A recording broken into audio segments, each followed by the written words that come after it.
I want to start by directly addressing recent allegations made by a witness, Colonel Grijaldo, who claims that I coerced him to sign an affidavit in exchange for a promotion. Let me be clear, this accusation is absolutely false. I vehemently deny any of this. I have been in public service for over 3 decades. My track record speaks for itself.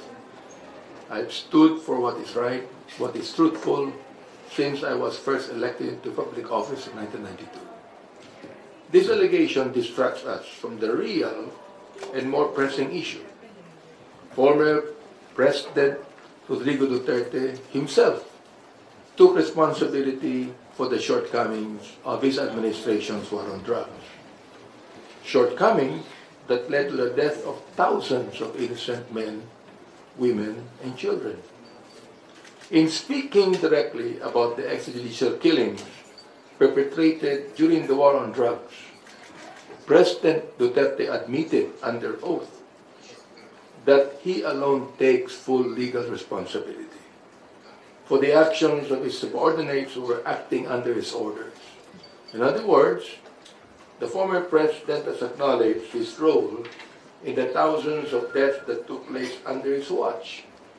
He also echoed the Ranlaban narrative that was persistently used by police officers to justify deaths during supposed police operations. This admission is significant as it highlights that cases are now ripe for filing against those responsible for the extrajudicial killings during the drug war. Duterte has committed to take responsibility and face the consequences of this act as mandated by our laws.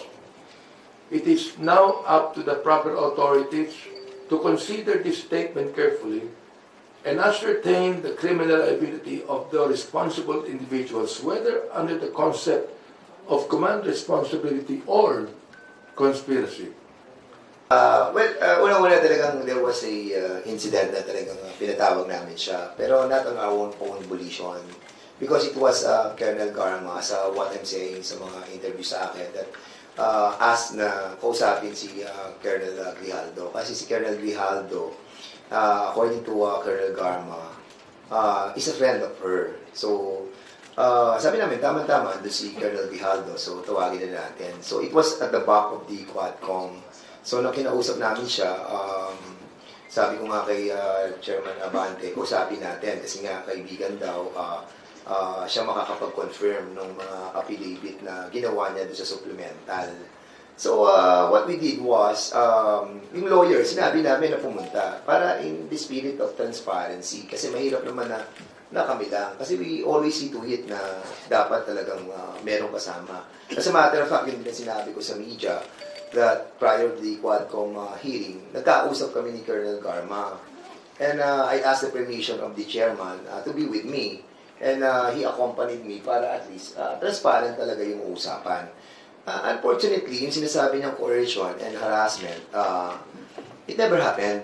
Talagang wala namang coercion na nangyari. And ako, natatandaan ko kasi merong isang tao na naandun sa loob pa eh. Aside from the two witnesses at the two lawyers ni Garma, si chairman, saka ako, and then somebody, kilala ko sa mukha, hindi ko lang matandaan kung sino na staff yon. So, we were discussing yung I think it was number 17 na sinabi ko, ito, sabi ni Garma, makukonfirm mo daw yung sa reward system.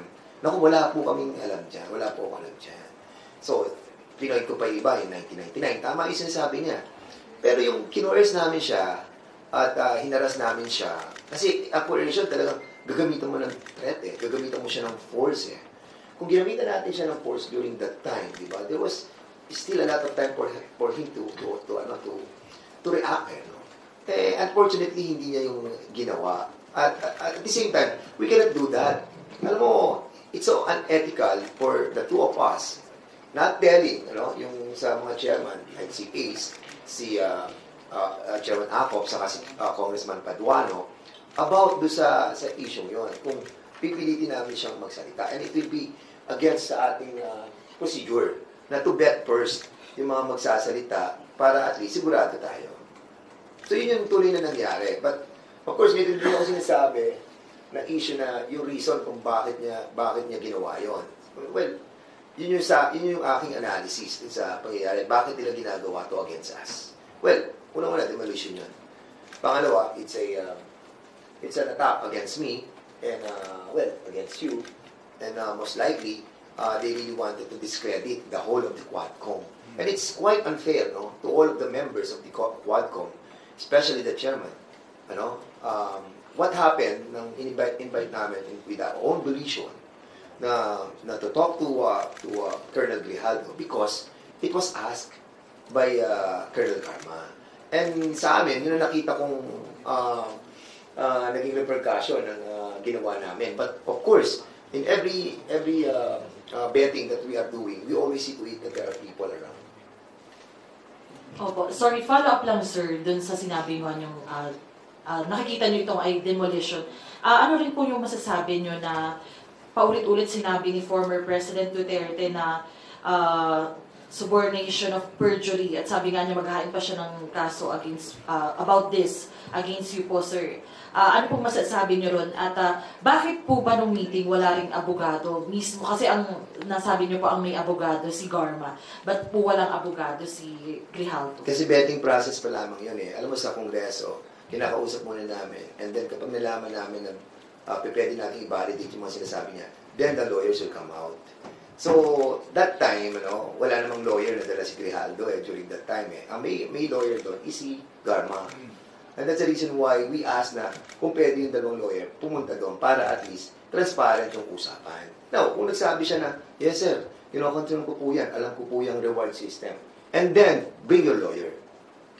Yun ang namin, yun ang sistema ng procedure namin sa betting eh. Kasi otherwise, kung una pa namin, co-coerce na namin siya.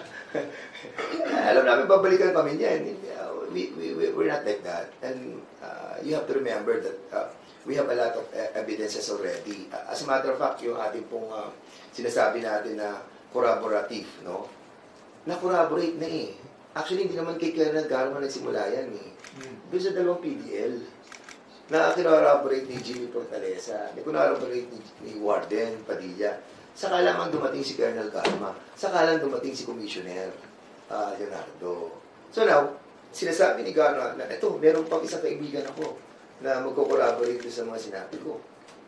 Well, actually, kahit wala siya, hindi nga siya pinag-uusapan namin, kaya nagulat ako nang nandun lang siya, nagsasalita siya against us. Well, script nila yun eh. Bahala sila doon. Well, panindigan niya kung ano magiging repercussion sa kanya. Dahil nga, we will not take that sitting down.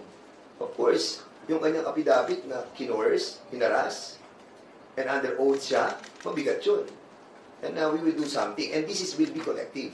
I mean, not me, not him, but the whole of the Quadcom. Because the integrity of the Quadcom is at stake here. And we have done nothing wrong. Sir,